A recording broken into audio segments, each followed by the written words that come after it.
પ્રકરણ 7 નવ થિયેટર કર્મ સ્તબક 2 નાટ્ય મંડળીઓની રચના 1939થી 1949. ગુજરાતના નવા નાટ્ય થિયેટર કર્મના બીજા તબક્કાના પ્રારંભે ચંદ્રવદન મહેતાની આ અપીલ તપાસવી પડે. 1919થી 1939 સુધીમાં મારે હસ્તક લગભગ 100 ઉપર જલસા યોજાયા. એમાં મારા હાથે ભજવાતા નાટકોમાં હદ બહારની ખામી તરી આવે છે. આ 20 વર્ષના ગાળામાં રમકડાની દુકાન, સંતા કુકડી, અખો, આગગાડી જેવા નાટકો કરીને પણ મન ગમગીન અને અસંતોષી રહે છે. નિરાશા અને ચણભણાટ વધે છે. પ્રારંભમાં જે મુસીબતો વેઠવી પડી, અગવડો નડી, તે હજી આજે પણ મોજૂદ છે. નાટકના વસ્તુ, સ્વરૂપ, આયોજન, નાટકકારનો હેતુ અને નાટક જોનારનું માનસ એ કશું પણ ન સમજનારા નાટકઘરના રખેવાળો પાસેથી મોં માંગ્યા દામ આપતાં પણ જોઈતી સગવડો મળતી નથી. આ હકીકત નાટકની તાલીમ અને રજૂઆતને અસર કરે છે. હવે 20 વર્ષના કડવા મીઠા અનુભવ પછી આપણું પોતાનું સાદું અને સ્વતંત્ર નટઘર બાંધવા ગુજરાતની જનતા પાસે ₹50,000ની માંગણી મૂકું છું. એ માટે 50,000 ગુજરાતી કુટુંબો પાસેથી ફક્ત એક રૂપિયાની આશા રાખું છું. એ નટઘર લોકોનું રહે, આવતીકાલે પ્રજાનું બને, એ સ્વતંત્ર અને સુંદર હોય એવી મારી ઉમેદ છે. 5 વર્ષ પછી એટલે કે 1945 સુધીમાં ઉગતી પ્રજા એ ઉમેદ બર લાવવામાં અને પીઠ પ્રજા એ સ્વપ્ન નજરે નિહાળવાના આ કામમાં અમને સાથ આપે એવી શ્રદ્ધા છે. નટઘર એટલે કે નાટકશાળા, એટલે કે નટની રમણભૂમિ, એટલે કે નટોને રમવા અને પ્રેક્ષકોને બેસવા માટેના પોતિકા થિયેટરની આ ટેલ 20 વર્ષ સુધી લેખન, દિગ્દર્શન અને અભિનય કરાવ્યા પછી નવું થિયેટર જરૂરી અને શક્ય છે એ સાબિત કર્યા પછી ચંદ્રવદન મહેતા જેવી વ્યક્તિ આમ હાથ ફેલાવીને કરે એ તાર્કિક કહેવાય. અહીં એ પણ યાદ રાખવું જોઈએ કે આ દરમિયાન ચંદ્રવદન મહેતા અને મુનશીએ પ્રેક્ષકો અને રંગકર્મીઓમાં નવ થિયેટર પ્રેમ જગાડ્યો અને વિકસાવ્યો હતો. જૂની ધંધાદારી રંગભૂમિ તો મુખ્ય નટ દિગ્દર્શકના તબક્કાની લાખોની આવક પછી ફિલ્મના આગમને ખળભળવા છતાં થિયેટરનો ગહન પ્રેમ પ્રેક્ષકોમાં જગાવી તો શકી હતી જ. રંગભૂમિ પરિષદ ભરાઈ ગઈ હતી અને નટો હવે નાટ્ય મંડળીઓ રચી નવું થિયેટર કર્મ આગળ ધપાવવા થનગની રહ્યા હતા. એકાંકી અને અનેકાંકીનું મૌલિક લેખન તેમજ સારા અનુવાદો, રૂપાંતરો સાહિત્ય સર્જકોને આકર્ષી શક્યા હતા. હવે જરૂર હતી નટઘરોની, રિયાઝ અને રજૂઆત માટે. નાટ્ય મંડળીઓને આવશ્યકતા હતી રોટલા સાથે ઓટલાની, નટોને અને નાટ્યકર્મના વિવિધ પાસાઓ માણવા જરૂરી સુવિધાની. પ્રેક્ષકોને નિદાન ચંદ્રવદનનું સાચું હતું અને એના ઉકેલ માટે તેમણે અંજલિ ધરી. એમની લગન અને નિષ્ઠા જોઈને મિત્રોએ રૂપિયો આપ્યો પણ ખરો, પણ આપ્ત મંડળીથી એ વાત આગળ ન વધી. એમણે ઠેર ઠેર સભાઓ ગજવી અને અવસરે દલીલો ઉમેરી કહ્યું, દયાધર્મ નહીં, રૂપિયો આપશો તો એ નટઘર તમને પોતાનું લાગશે. પીપલ્સ થિયેટરના સંમેલનમાં એમણે કહ્યું, નટોને રમવા અને પ્રેક્ષકોને જોવાની સગવડ ઉપરાંત એમાં એક ચિત્રશાળા હોય, સંગીત શાળા હોય અને એક નૃત્યશાળા હોય. લક્કડકામ, દરજીકામ આ પેલી બાજુ ચાલી રહ્યું હોય, આ બાજુ બાળ રંગભૂમિ હોય, આ એક બાજુ પુસ્તકાલય, સંગ્રહસ્થાન અને છાપખાનું હોય, તખ્તાને અડીને રંગ અને પ્રકાશના આયોજન માટે પ્રયોગ ઘર પણ હોય, તો બીજી બાજુ સેટ, ફર્નિચર અને વોર્ડરોબ ગોઠવાય. એક બાજુ અભ્યાસખંડ હોય, ત્યાં મિલન, ચર્ચાઓ, ભાષણો ગોઠવાય. મન થાય ત્યારે પ્રેક્ષકો આવી ટપકે, મન થાય ત્યારે બાજુના ઉદ્યાનમાં તેઓ પિકનિક પણ કરે. નાટક શાળાના વિદ્યાર્થીઓને જીવન અને નાટકને સમજવા પૂરી તાલીમ મળે. આ નટઘર કોઈ પણ પૂર્વગ્રહથી મુક્ત હોય. એને વાદ, વાડા કે દિવાલો ન હોય. ના, કોઈ જ દિવાલો ન હોય. આવું સમણું સિદ્ધ કરવા એમણે ગુજરાતને 6 વર્ષ આપ્યા હતા. એ એ પૂરા થતાં 1945માં એમણે આ રીતે ટહેલ નાખવી પડી. ઉદ્ધારની વાતો તો ઘણી થઈ, યોજનાઓએ અસંખ્ય મંગાવાઈ, પણ કંઈ વળ્યું નથી. છે કોઈ એવો માયનો લાલ જે હવે મોંઘવારી વધતાં 3 થી 5 લાખ રૂપિયા કાઢી આપે? સારા જવાબદાર માણસોને વચ્ચે રાખી એ રકમ પર 4 થી 6% વ્યાજ આપવા હું તૈયાર છું. એ 1945 પછી બીજા 45 વર્ષ વીતી ગયા અને તાજેતરમાં 1991માં એ સમણું આંખમાં ભરી ચંદ્રવદન મહેતાએ વિદાય લીધી. એમની ટહેલના 5 દાયકા પછી ગુજરાતમાં નવા નાટ્યકર્મ માટે એકાદ ડઝન હોલ બંધાયા, પરંતુ એ કોઈ નાટ્ય મંડળીઓના નથી. એની માલિકી સરકાર, સુધરાઈઓ અને ટ્રસ્ટ મંડળોની છે. નાટ્ય મંડળો તો નાટકોના રાતવાસા માટે મોં માંગ્યા દામ આપીને અગવડો ભાડે રાખે છે. ચંદ્રવદન મહેતાને જે આપ્તજનોએ 1 રૂપિયો આપેલો એ બધો હિસાબ એમણે પતાવ્યો છે. એની મને જાત માહિતી છે, પણ એમના સ્વપ્નનો હિસાબ આપણે ક્યારે પતાવીશું? એવું એમના નાટ્ય સાથીદારો અને કલાપ્રિય પ્રેક્ષકો અનેકવાર પૂછે છે. આ ઐતિહાસિક ઘટના છે અને સીસી જેવાની બળતરાની સર્જકો, પ્રેક્ષકો નોંધ લે. મંડળીઓ 1922ની ચંદ્રવદન મહેતાની જેહાદ, એ પછીની એમની ઝુંબેશ અને 1940ની એમની આ ટહેલ એ વખતે તો તર્કસંગત અને સાતત્ય ધરાવતી એમની પ્રવૃત્તિનો એક ભાગ હતી. એ જરૂરી પણ હતી. એક ચોક્કસ દિશામાં જવા માટેનું એમાં દર્શન હતું. નટઘર ભલે ન બંધાયું એ વખતે, પણ એ જ વખતે નવા થિયેટર કર્મના દર્શનના બીજા પાસાઓ તેમણે અન્ય સાથીદારો, સૂત્રધારો અને સર્જકોમાં પ્રસરાવ્યા. નિષ્ઠાથી મુંબઈ અને ગુજરાતભરમાં નાટ્ય મંડળોની રચનાને વધાવી પ્રત્યક્ષ પરોક્ષ રીતે તેઓ માર્ગદર્શન આપતા રહ્યા. આ દરમિયાન બીજું વિશ્વયુદ્ધ, હિન્દ છોડો ચળવળ, કામદાર જાગૃતિ વગેરે રાજકીય તખ્તા પર ઘણું બધું વીતી ગયું હતું. થિયેટર કર્મ માટેની જાગૃતિ આખા ગુજરાતમાં વર્તાતી હતી. એ ટીમવર્ક હોવું જોઈએ. એ મામા વરેરકરની સલાહ હતી. અમદાવાદમાં એ તુરત જ અમલમાં મુકાઈ અને એલિસબ્રિજ આરોગ્ય સમિતિના નેજા હેઠળ 1939માં રંગમંડળની સ્થાપના થઈ. આવેતન રંગભૂમિની ઇમારતની પાયાની ઈંટ આ મંડળ બન્યું. એમાં નીરુભાઈ દેસાઈ, ગિરીશ ભચેજ, ધનંજય ઠાકર, અરુણ ઠાકોર વગેરે સંકળાયેલા હતા. શરૂઆતમાં એકાંકીઓ સોયનું નાકું, મુકુંદરાય, એળે નહીં તો બેળે, પિયરનો પાડોશી વગેરે અને અનેકાંકીઓ વસંતસેના, મૃચ્છકટિક, ચકરડાનું ચોરસ વગેરે એમાં ભજવાયા. રંગમંડળમાંથી છૂટા થયેલા થોડા મિત્રોએ રૂપક સંઘની 1944માં સ્થાપના કરી. એમાં ગિરીશ ભચેજ, ધનંજય ઠાકર, ઉમાશંકર જોશી, ધીરુભાઈ ઠાકર, વિષ્ણુકુમાર જોશી, વિનોદિની નીલકંઠ, રવિશંકર રાવળ, બકુલ જોશીપુરા વગેરેએ સાથે મળીને મુનશીના લોપામુદ્રા અને છીએ તેજ ઠીક ઉપરાંત નાનાલાલના જયા જયંતનો પ્રયોગ કરેલો. આ સંસ્થા 2-3 વર્ષમાં બંધ થઈ. રંગમંડળ તો જયંતી પટેલ સહિત અનેક નટો, દિગ્દર્શકો, લેખકોનું પારણું રહ્યું છે.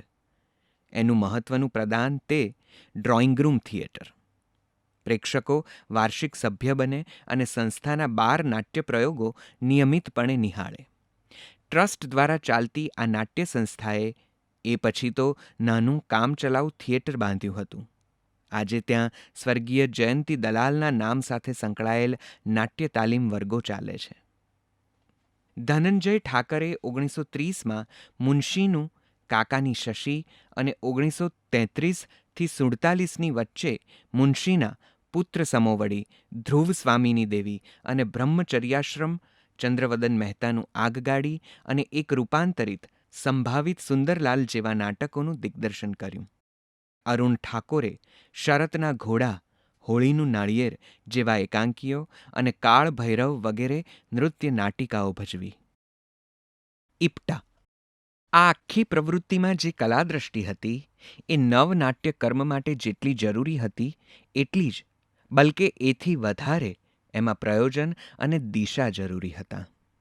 એ પુરવણી કરી ઇન્ડિયન પીપલ્સ થિયેટર એસોસિએશન ઇપ્ટાની ગુજરાત શાખા અને જશવંત ઠાકરે. મુંબઈમાં હિન્દ છોડોની ચળવળ દરમિયાન કેટલાય કલાકારો ઇપ્ટા તરફ આકર્ષાયા હતા. શાંતિ બર્ધન, વિનય રોય, શંભુ મિત્ર, પંડિત રવિશંકર, બલરાજ સાહની, પૃથ્વીરાજ કપૂર, ખ્વાજા અહેમદ અબ્બાસ, સાહિર લુધિયાનવી, ચંદ્રવદન મહેતા, જશવંત ઠાકર, દીના ગાંધી, પ્રતાપ ઓઝા વગેરે. ઇપ્ટાએ પ્રારંભમાં નૃત્ય નાટિકા કેન્દ્ર તથા હિન્દી અને મરાઠી નાટ્ય વિભાગોની રચના કરી. ગુજરાતી નાટ્ય વિભાગનું કેન્દ્ર શરૂઆતમાં મુંબઈમાં હતું. એનું પહેલું નાટક તે 45 પાત્રોનો સમૂહ ધરાવતું ચંદ્રવદનનું નર્મદ. દીના ગાંધી, પ્રતાપ ઓઝા, અનંત વીણ વગેરે સાથે જશવંત ઠાકરે એમાં નર્મદનો પાઠ કર્યો. મુંબઈના ભાંગવાડીમાં એ ભજવાયેલું. એમાં સમાજ સુધારાનો ગરબો પણ રજૂ થયો હતો. મૃત્યુ પ્રસંગના છાતી કૂટવાના અને મરશિયા ગાવાના દ્રશ્યો પણ એમાં રજૂ થયા હતા. એ વખતે આ પ્રસંગનો વિરોધ થયો, પરંતુ 5 વર્ષ પછી એની જ પ્રેક્ષકોએ બહુ પ્રશંસા કરી હતી. આ ઘટના સમાજ પરિવર્તન અને રંગભૂમિ અંગેની સમજ પરિવર્તનની દ્યોતક છે. એની રજૂઆત 1942માં થઈ. એ પછી ચંદ્રવદન મહેતાનું આગગાડી રજૂ થયું. રેલવે કામદારોના જીવનને આલેખતું અને એ જ રીતે ગુજરાતના એ વર્ગના લોકોનું નિરૂપણ કરતું એ પહેલું સબળ વાસ્તવદર્શી નાટક છે. એમાં પ્રતાપ ઓઝા, દીના ગાંધી, હવે દીના પાઠક અને જશવંત ઠાકરે મહત્વની ભૂમિકાઓ ભજવી. એ દિવસોમાં અદી મર્ઝબાન પણ લોકનાટ્ય સંઘ ઇપ્ટા સાથે સંકળાયા હતા.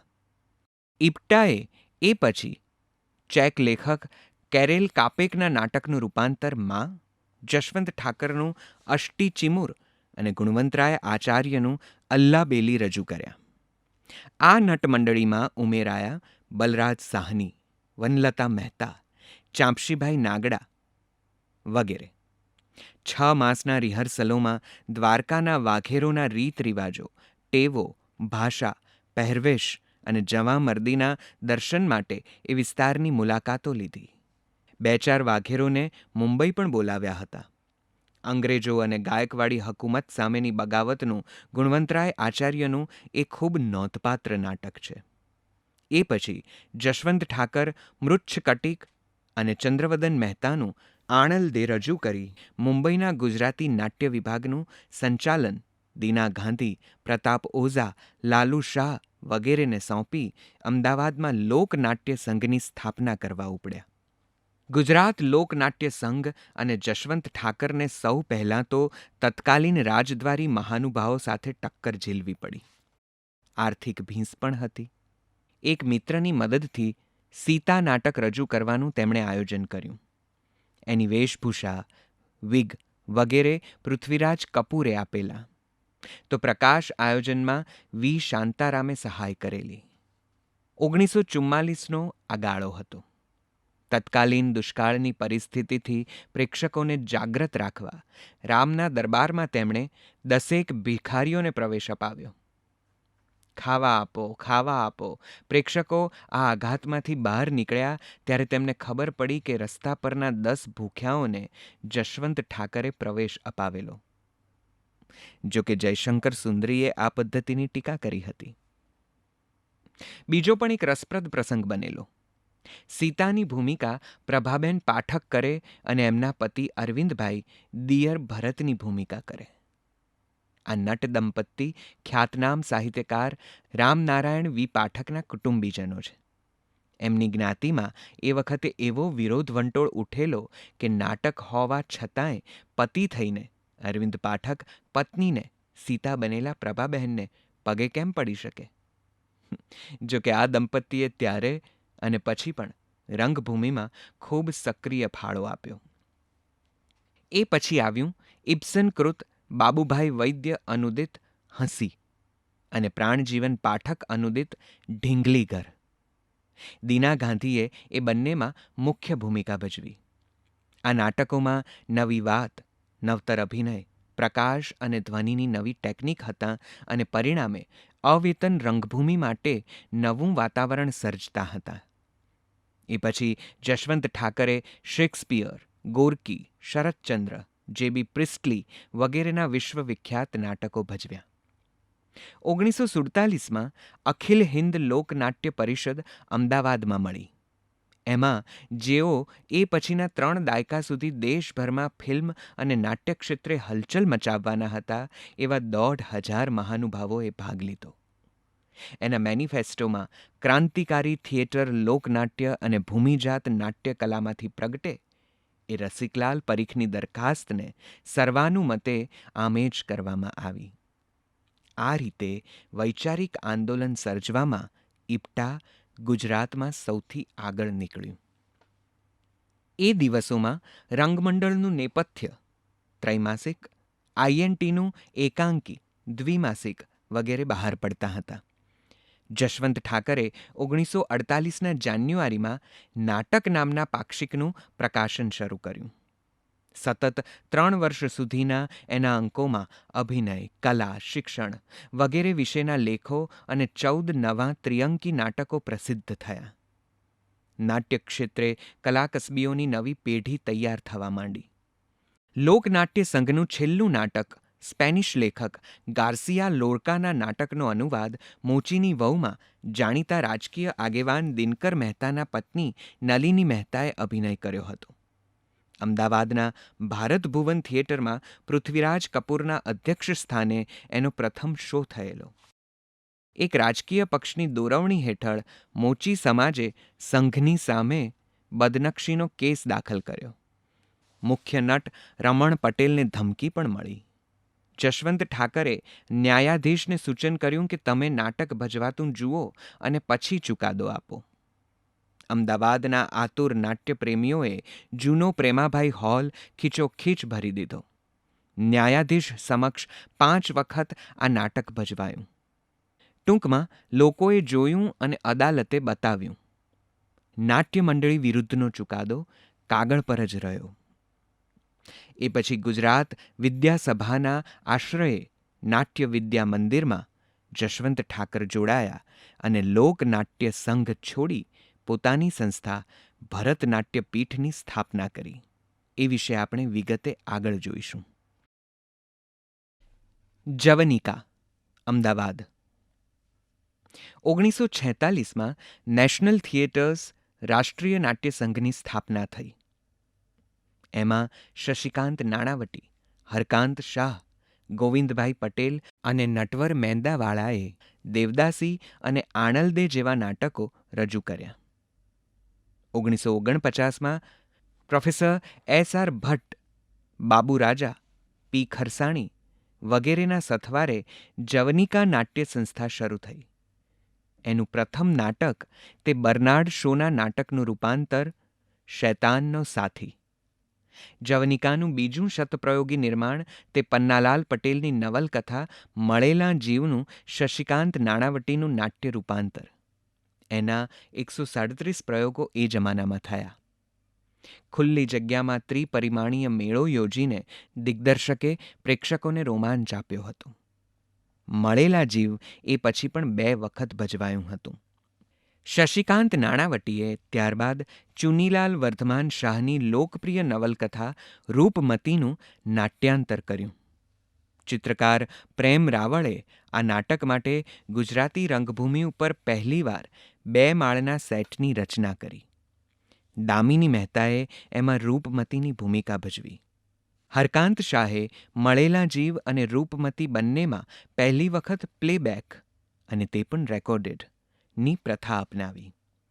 મુંબઈ, નડિયાદ વગેરે સ્થળોએ થઈને એના પણ 139 પ્રયોગો થયા. એ પછી જવનિકાએ માટીનું ઘર, હું ને મારી વહુ, શ્યામલી, રામની સુમતી વગેરે નાટકો ભજવ્યા. 1944થી 1969ની વચ્ચે એની પ્રવૃત્તિ અખંડ ચાલી. એમાં નીરુભાઈ દેસાઈ, કલા શાહ, ચારુ પટેલ, અરુણા ઈરાની, એઝરા ક્રિશ્ચન, નરેન્દ્ર ત્રિવેદી, દીપક ઘીવાળા વગેરે સંકળાયેલા હતા. નિષ્ઠા, કુનેહ અને અનેરી દ્રષ્ટિથી હરકાંત શાહે નવનાટ્યના આ બીજા સ્તબકમાં નોંધપાત્ર ફાળો આપ્યો છે. એમના હાથે અનેક કસબીઓ ઘડાયા. ગુજરાતી રંગભૂમિ ઉપર બાળ નાટકનો આરંભ પણ એમણે જ કર્યો. હરકાંતના પત્ની કલા શાહે અનેક નાટકોમાં સફળ અભિનય આપ્યો હતો. 1938-39માં ગુજરાત કોલેજમાં પ્રાધ્યાપક અનંતરાય રાવળ વગેરેના માર્ગદર્શન હેઠળ મુનશીના કેટલાક નાટકો રજૂ થયા હતા. આ ગાળા દરમિયાન ગુજરાત કોલેજનો ફાળો પણ નોંધનીય છે. આ દરમિયાન વડોદરામાં કલા કેન્દ્ર, કલા પથક, ગુજરાત કલા સમાજ વગેરે સંસ્થાઓ તરફથી રમણલાલ દેસાઈના અંજની, કામદહન, ગ્રામ સેવા વગેરે અને ગોકળદાસ રાયચુરાનું જાગતી જુવાની અને ચંદુલાલ પરીખનું નામ મહિમા વગેરે નાટકો ભજવાયા. સુરતમાં એ દરમિયાન કલાક્ષેત્ર, કલાનિકેતન વગેરે સંસ્થાઓ સક્રિય હતી. ભાવનગરમાં પણ સારું એવું કામ ચાલી રહ્યું હતું. આઈએનટી 1940માં ધનસુખલાલ મહેતાની અર્ધશતાબ્દીના અવસરે ચંદ્રવદન મહેતા અને એમની નટ ટોળીએ મુંબઈમાં રંગભૂમિના ઇતિહાસમાં એક નવતર પ્રયોગ કર્યો.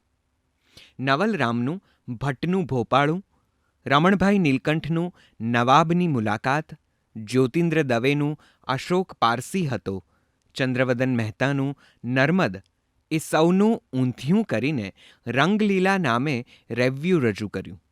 આવા પ્રયોગોએ ધીરે ધીરે રંગભૂમિનું વાયુમંડળ રચી આપ્યું અને ગંભીર અને ઉપયોગી નવનાટ્ય કર્મ માટે મિત્રો તૈયાર થયા.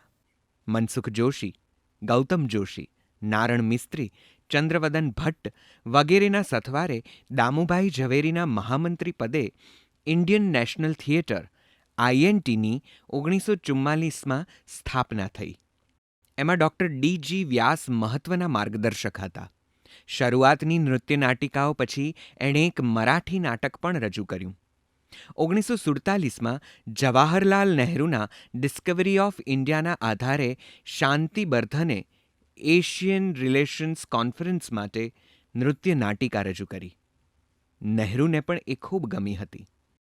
1947-51માં ચંદ્રવદન ભટ્ટે લગ્નની બેડી, સ્નેહના ઝેર વગેરે નાટકો રજૂ કર્યા. સ્નેહના ઝેર નાટકમાં તખ્તાના 2 ભાગ પાડી 2 અલગ અલગ દ્રશ્યો બતાવવામાં આવેલા. નારણ મિસ્ત્રીએ ધીમે ધીમે તખ્તાના કસબને ખૂબ વિકસાવ્યો.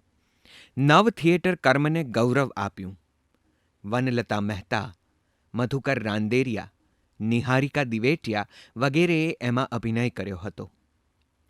આઈએનટીના અંગ્રેજી નાટ્ય નિર્માણ વિભાગે અદી મર્ઝબાનના દિગ્દર્શન હેઠળ સમરસેટ મોમનું સેક્રેડ ફ્લેમ વગેરે નાટકો રજૂ કર્યા.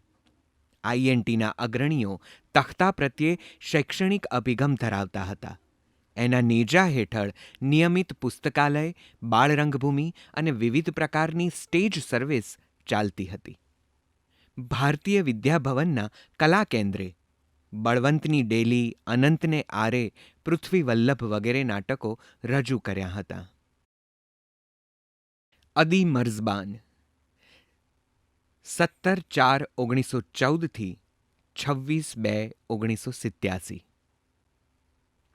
આરંભમાં અંગ્રેજી નાટકોથી શરૂ કરી પાશ્ચાત્ય નાટ્ય સાહિત્યના ઊંડા અભ્યાસ અને રંગભૂમિના વ્યવહારુ જ્ઞાનને કામે લગાડી અદીએ એકી ઝાટકે પારસી રંગભૂમિમાં પરિવર્તન આણી દીધું. 2.5 થી 3 કલાક ચાલે તેવા નાટકો જાતે લખ્યા. એમના ગુજરાતી નાટકમાં એક પણ ગીત નહોતું. ભાષા ઘરગથ્થુ બનાવી અને સંવાદોમાંથી અતિ નાટ્યાત્મકતા દૂર કરી. પોતાના 2 શિષ્યો ફિરોઝ આંટિયા અને હોમી તવડિયાના સથવારે એમણે કોમેડી અને ફારસો રજૂ કર્યા.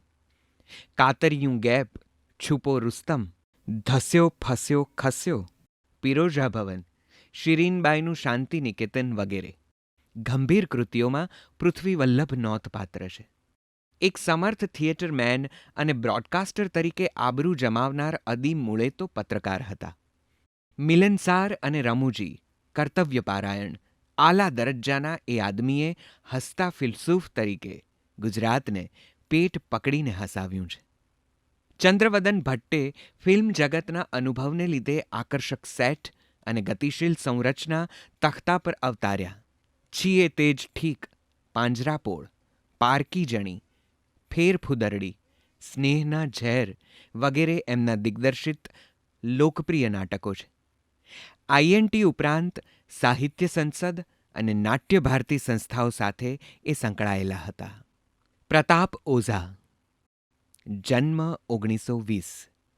1937-38થી અમદાવાદમાં પહેલા નટ અને પછી દિગ્દર્શક તરીકે એમણે રંગભૂમિમાં કામ શરૂ કર્યું. 1942-43થી મુંબઈમાં એમણે સંવેદનશીલ અભિનેતા તરીકે યશસ્વી ભૂમિકાઓ ભજવી. ધૂમ્રસેર, અલ્લાબેલી, આપઘાત, મૃચ્છકટિક, નરબંકા વગેરે લાંબા નાટકોમાં. મુંબઈની ઇપ્ટાની ગુજરાતી શાખાના એ મહત્વના કાર્યકર અને નટ હતા. અલી સરદાર જાફરી અને બલરાજ સાહની સાથે યે કિસકા ખૂન હૈ નામનું ઉર્દુ નાટક રજૂ કર્યું હતું. રંગભૂમિ અને નટમંડળ વગેરે સંસ્થાઓ સાથે એ સંકળાયેલા હતા. આ ગાળાના અન્ય રંગકર્મીઓમાં દીના ગાંધી, ઉષા મલજી, લીલા જરીવાળા, વનલતા મહેતા, વિષ્ણુકુમાર વ્યાસ, લાલુ શાહ વગેરેએ મુંબઈમાં નવનાટ્યકર્મનો ઝંડો ઉત્સાહભેર ધરી રાખ્યો હતો. ધીમે ધીમે અતિ નાટકીય અભિનયના સ્થાને સંયમિત અને વાસ્તવદર્શી અભિનય પ્રેક્ષકો સ્વીકારતા થયા હતા. સન્નિવેશ અને પ્રકાશ આયોજનની ટેકનિક વિકસી રહી હતી. નવા નવા પ્રયોગોને અવકાશ મળતો રહેતો હતો. આ બધાની સાથોસાથ નાટ્ય સાહિત્ય ક્ષેત્રે પણ લેખન કાર્યમાં જૂની નવી કલમો સક્રિય હતી.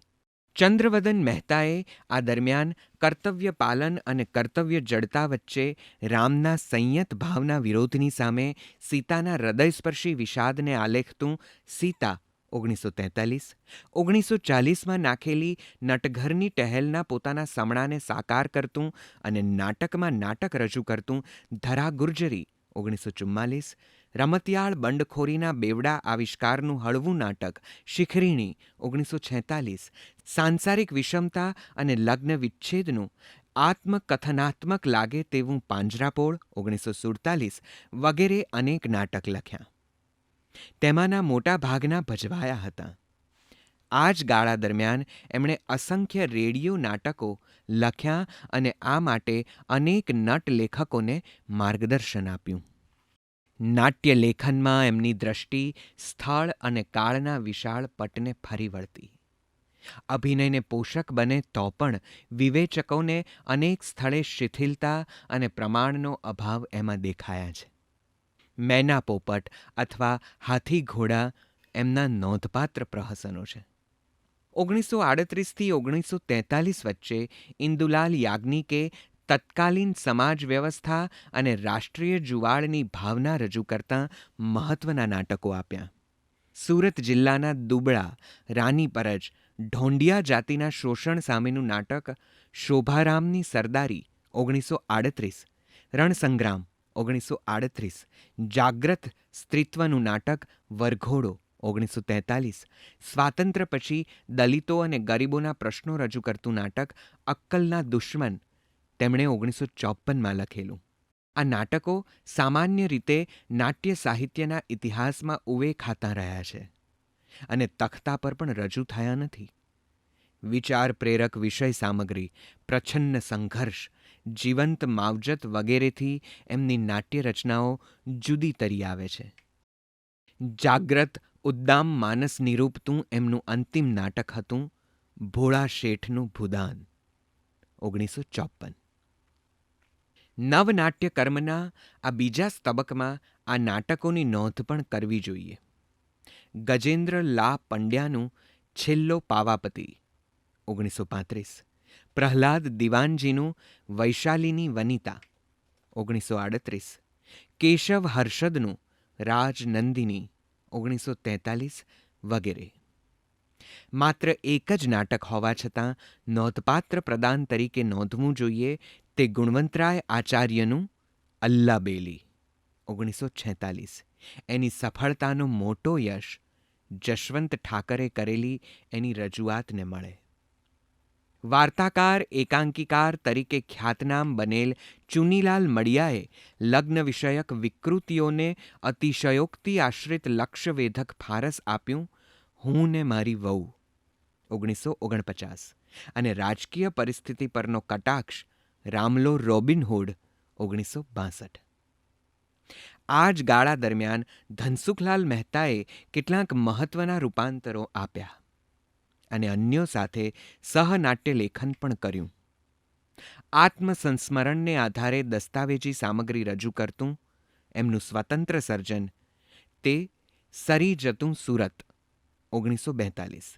તેમણે અવિનાશ વ્યાસ સાથે અર્વાચીના 1946, ગુલાબદાસ બ્રોકર સાથે ધુમ્રસેર 1948, બચુભાઈ શુક્લ સાથે વાવાઝોડું 1956 વગેરે નોંધપાત્ર સહસર્જનો કર્યા.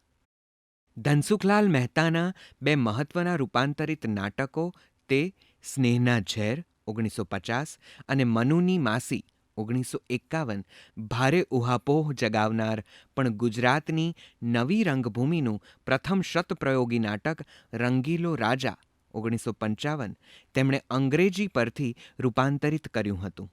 મુક્ત પ્રણય સહચાર અને પ્રહસનલક્ષી અતિરંજકતાને લીધે એ ખૂબ ઉપાલંભ પામ્યું, પણ એટલું જ નટ અને પ્રેક્ષક પ્રિય બન્યું હતું. ધનસુખલાલ મહેતા વિશેષ તો નાટ્યકાર તરીકે નહીં પણ નાટ્ય રસિક વ્યક્તિ વિશેષ તરીકે વધુ સફળ રહ્યા. અનેક રેડિયો નાટકો અને ફીચરો તેમણે લખ્યા હતા. ગુજરાતી બિનધંધાદારી રંગભૂમિનો ઇતિહાસ 1956, નાટક ભજવતાં પહેલાં 1959 અને નાટ્ય વિવેક 1960 એમના ઇતિહાસ અને નાટ્ય સિદ્ધાંતના પુસ્તકો છે. સ્તબકને સંધિકાળે 1937ની રંગભૂમિ પરિષદ પછી નટઘર વિના પાંગરેલી ગુજરાતની નવી રંગભૂમિનો નાટ્ય મંડળીઓ રચવાનો 1949 સુધીનો આ બીજો સ્તબક છે. એની અભિનય પ્રવૃત્તિના ઉપલક્ષમાં મૌલિક નાટ્યલેખનની સાથે અનુવાદ પ્રવૃત્તિ વધતી જણાય છે. 1922થી 1939ના મૌલિક નાટકોના લેખન અને નિર્માણથી આ તબક્કો સૌ પહેલાં તો આ રીતે જ અલગ પડે છે. ચંદ્રવદન મહેતા જેવા લેખકોની સાથોસાથ નવા લેખકો પણ અભિનય કે રંગભૂમિમાં પ્રવેશ માટે લેખનના ક્ષેત્રે ઝંપલાવે છે. લેખક તથા રંગભૂમિ વચ્ચે ક્યાંક ક્યાંક નિકટતમ સંબંધ ટકી રહે છે. આ ગાળા દરમિયાન અનેકાંકીઓ કરતાં એકાંકીઓ વિશેષ લખાયા છે. જો કે એકાંકીમાં સારી હથોટી દર્શાવતા લેખકો હંમેશા એવું જ સારું પ્રલંબ નાટક આપી શક્યા નથી. આ ગાળા દરમિયાન હજી તો એવી પરિસ્થિતિ રહી કે ભજવાતું તે નાટક છપાતું અને છપાયેલું નાટક મોટે ભાગે ભજવાતુંય ખરું. પ્રેક્ષકોમાં નવ થિયેટર જોવાના ઉમંગ ઉલ્લાસ હતા. નાટકની ચર્ચા થઈ શકતી, એના અભ્યાસને ઉત્તેજન મળતું અને મુક્ત મને વિવેચન થતું. પહેલા સ્તબકથી અલગ પડીને, જો કે ખરી રીતે તો એમાંથી વિકાસ પામીને, આ ગાળા દરમિયાન ભજવણી માટે આપ્તમંડળી ભેગી કરવી એ પ્રક્રિયાના સ્થાને નિયમિત પ્રયોગો થઈ શકે એ માટે નાટ્ય મંડળીઓ રચાઈ. હવે એમને જોઈએ નટઘરો, એટલે જેહાદનું સ્થાન લીધું ટહેલે અને પરિણામે સર્જાયું ખેલનું ગરમાગરમ વાતાવરણ. જો કે આ નાટ્ય મંડળોમાં પણ ઇપ્ટા કે તત્કાલીન આઈએનટી જેવા પ્રયોગલક્ષી તથા રંગમંડળ કે રૂપક સંઘ જેવા સાહિત્ય કલાલક્ષી દીર્ઘ અથવા અલ્પજીવી હોવા છતાં હજીએ એક્ટર પુશિંગ ધ એક્ટિવિટીની છાપ ઉઠ્યા વગર રહેતી નથી. આ સ્તબકને છેવાડે વ્યવસ્થિત નાટ્ય વિદ્યા તાલીમના બે પ્રયોગો, ગુજરાત વિદ્યાસભાનું નાટ્ય વિદ્યા મંદિર 1949 અને વડોદરા યુનિવર્સિટીનો નાટ્ય વિભાગ 1950 થવા છતાં એનો પ્રભાવ વર્તાય ત્યાં સુધી તો મુખ્ય નટે જ દિગ્દર્શન કર્યું. એણે જાતે નાટક લખ્યું કે પછી પોતાના રસ હેતુને અનુકૂળ પરદેશી નાટક બીજા પાસે ગુજરાતીમાં કરાવડાવ્યું. આ નટમંડળીઓનો એ નટ પોતાનો કસબ શીખતો અને નાણી જોતો જણાય છે. પોતાને અમુક વેશ કે રંગભૂષા કેવા લાગે છે એમાં એને રસ પડે છે. મંચ ઉપર ઊભા ઊભા પાર્શ્વભૂમિના સેટ માટે એ ખાસ કસબી નીમે છે અને પોતાના પર પ્રકાશ બરાબર પડે છે કે કેમ એ તરફે એ નજર કરી લે છે. ક્યાંક ક્યાંક નટ દ્વારા લેખન કે દિગ્દર્શનના ચમકારા દેખાય છે, પણ ગુજરાતના જીવનના આગવા નાટક કે થિયેટર કર્મના સમગ્ર વ્યાપને એક નજરે બાંધી શકે એવા દિગ્દર્શકે જશવંત ઠાકર સિવાય આ દરમિયાન હજી માથું ઊંચક્યું નથી. નવું કરવાના ઉન્મેષો તો અનેક, રંગમંડળનું ડ્રોઈંગ રૂમ થિયેટર, રૂપક સંઘનું જયા જયંત, ઇપ્ટાનું મોચીની વહુ, ચંદ્રવદન મહેતાનું ધરા ગુર્જરી, જશવંત ઠાકરનું હેમ્લેટ અને લતીફ ક્યાં છે, આઈએનટીની નૃત્ય નાટિકાઓ વગેરે અનેક રૂપે રંગે ઘાટે અનુભવાયા, પરંતુ જાણે કે હજીએ એવા ઉછાળા ટેબ્લો બની જતા લાગતા હતા. જે મોટેભાગે મુંબઈમાં શરૂઆતમાં વર્તાતી હતી તે જાગૃતિ હવે અમદાવાદમાં અને સુરત, વડોદરા, રાજકોટ સુધી અનુભવાતી હતી. બીજા સ્તબકની મોટાભાગની આ પ્રવૃત્તિઓ સમાજ અને રંગભૂમિ પ્રત્યે કોઈને કોઈ પ્રકારની સજગતા ધરાવતી હતી. પ્રેક્ષકોને એના અગ્રણીઓમાં રસ નહીં, વિશ્વાસ પણ હતો. આ ગાળા દરમિયાન 3 નાટ્ય સામયિકો બહાર પડ્યા. થિયેટરના ઇતિહાસ અને નાટ્ય સિદ્ધાંત અંગે પુસ્તકો છપાયા અને નાટ્ય તાલીમ આરંભાઈ. જૂની રંગભૂમિ છેલ્લા શ્વાસ લઈ રહી હતી.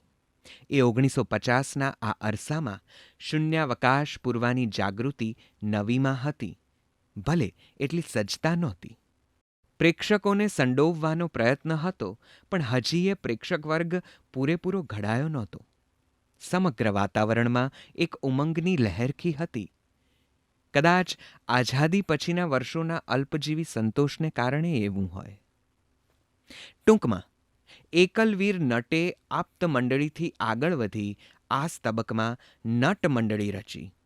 મળ્યું ત્યાંથી નાટક લીધું અને જરૂર પડી ત્યારે એને મઠારી લીધું. પોતાના પર સ્પોટલાઇટ ગોઠવી અને સ્પર્ધાઓમાં ઇનામો મેળવવા માંડ્યા. મેળાવડા, ઉત્સવોને બદલે નિયમિત રજૂઆતો કરી. ક્યારેક ક્યારેક શતપ્રયોગો સુધી પહોંચી તો એણે છાતી ફૂલાવી. આમ પોતાના રસ અને હેતુ માટે થિયેટર કર્મ કરી શકાય એવો એને ખુદને વિશ્વાસ બેસવા માંડ્યો. આ બીજા સ્તબકની મથામણના એ મહત્વના પ્રવાહો છે. આ સ્તબકને સંધિકાળે બીજી અગત્યની ઘટના તે ગુજરાત વિદ્યાસભાની નાટ્ય પ્રવૃત્તિમાં જયશંકર સુંદરીનો પ્રવેશ અને નટમંડળ સાથેની આત્મીયતાને પરિણામે ગુજરાતના આગવા મૌલિક નાટક શર્વિલકના સર્જક રસિકલાલ પરીખ દ્વારા લેખનનું મંડાણ. આ બંને જાણે ગુજરાતને નાટક, થિયેટર અને દિગ્દર્શક આપવાનું બીડું ઝડપ્યું હતું. એના પ્રારંભના વર્ષોમાં જશવંત ઠાકર, દીના ગાંધી, કૈલાસ પંડ્યા, પ્રાણસુખ નાયક એમની સાથે હતા, પણ એના ભૂમિકા અને ભાવિને આપણે તપાસવા છે.